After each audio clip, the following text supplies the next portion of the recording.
Olá, continuando os nossos estudos sobre telemetria, especialmente falando a interpolação do sinal de corrente de 4 a 20 mA. Vimos na videoaula passada este exemplo, vamos conhecer esse aqui.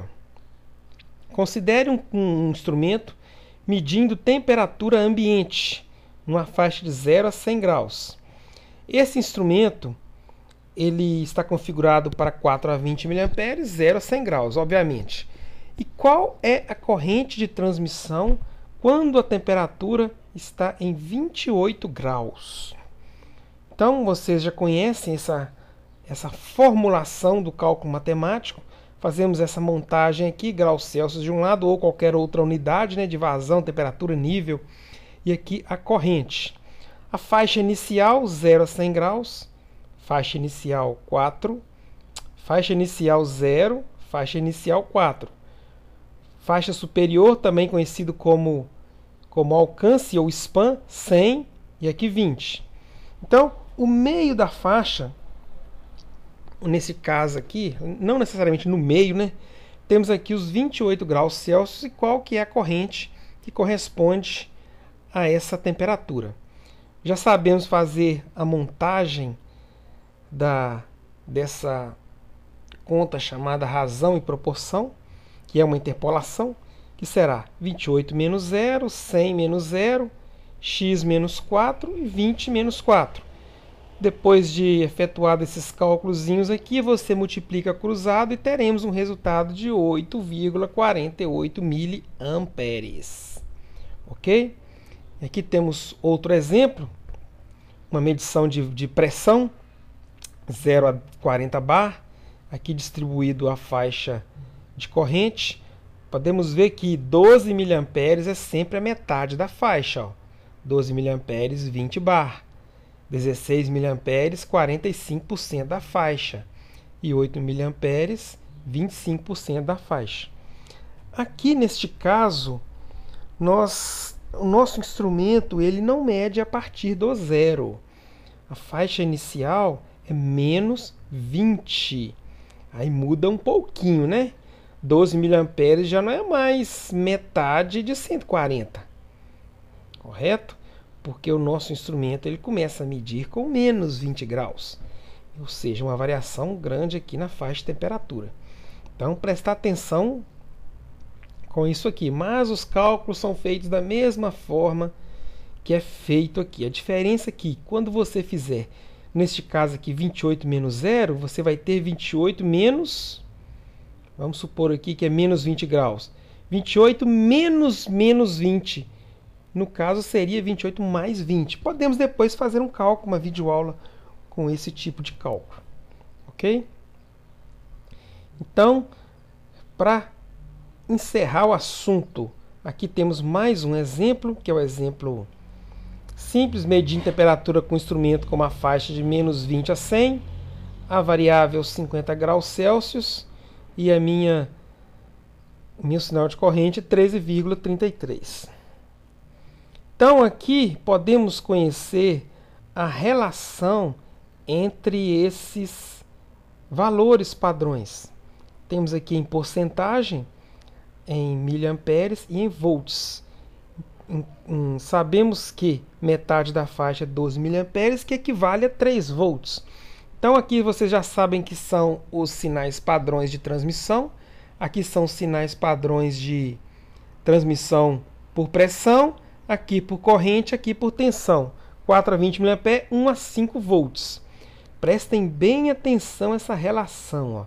20 mA para 5 volts, 16 mA para 4, 12 para 3, 8 para 2 e 4 para 1. Prestem bem atenção. Isso aqui não é aleatório, não. Olha só. Por que é 1 a 5 volts? Os instrumentos analógicos que vocês conhecem, estudaram lá no primeiro período, eles são fontes de corrente variável. Você pode estar pensando, como que um instrumento ele consegue variar uma corrente de 4 a 20 mA, independente se o cabo tem 1 metro ou se tem 100 metros? Porque ele é uma fonte de corrente, não é uma fonte de tensão. e isso permite a transmissão do sinal de corrente sem perdas.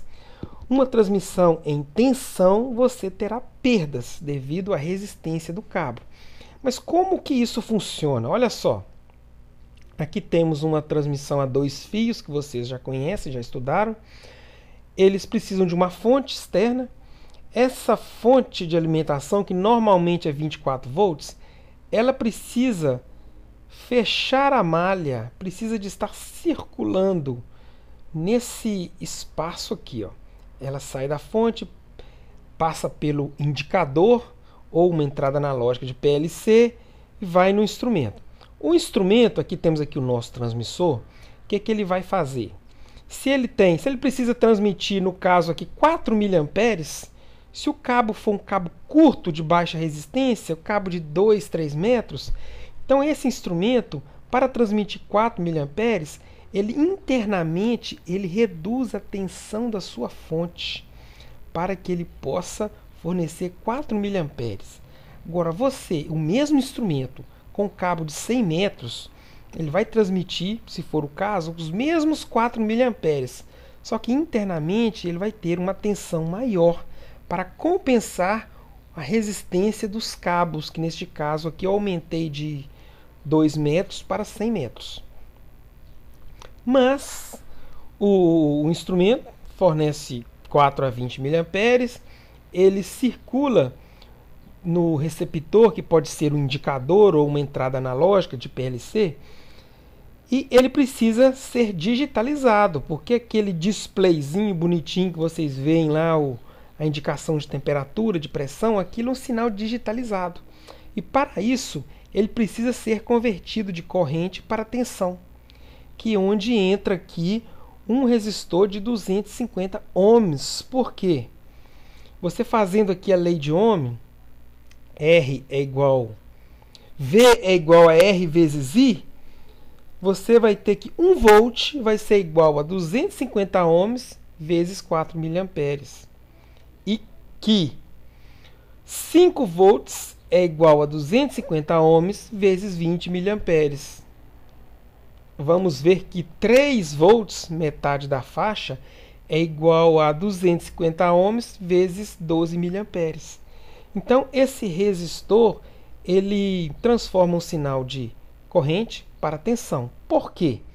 Porque nos receptores, o sinal de corrente é convertido em sinal de tensão através de um resistor preciso. Importantíssimo essa informação. Tem que ser preciso, um resistor de precisão. Não pode ser resistor de 251, 252, 249, 248. Tem que ser o mais preciso possível. E o sinal de tensão ele é digitalizado para finalmente apresentar a variável medida em um display ou tela do supervisório. Ok? Agora, essa malha aqui é conhecida como loop de corrente, tá? Loop de corrente. Ele precisa de um fusível normalmente situado logo na saída da fonte, para proteger o meu indicador, especialmente proteger esse resistor. Normalmente, quando você ouve falar que a entrada analógica do cartão queimou ou o indicador ele queimou a entrada, é esse resistor que queimou por um excesso de corrente.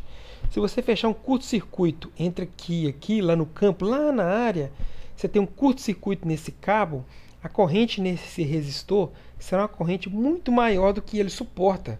Que aqui temos um resistor de potência muito baixa, porque ele foi feito para suportar no máximo 20 mA. Então é um resistor de potência muito baixa. Então um curto-circuito no instrumento queima esse resistor. Então um fusível é muito importante nesse caso para proteger essa entrada analógica ou indicador. Ok? Próxima aula vamos conhecer a transmissão digital.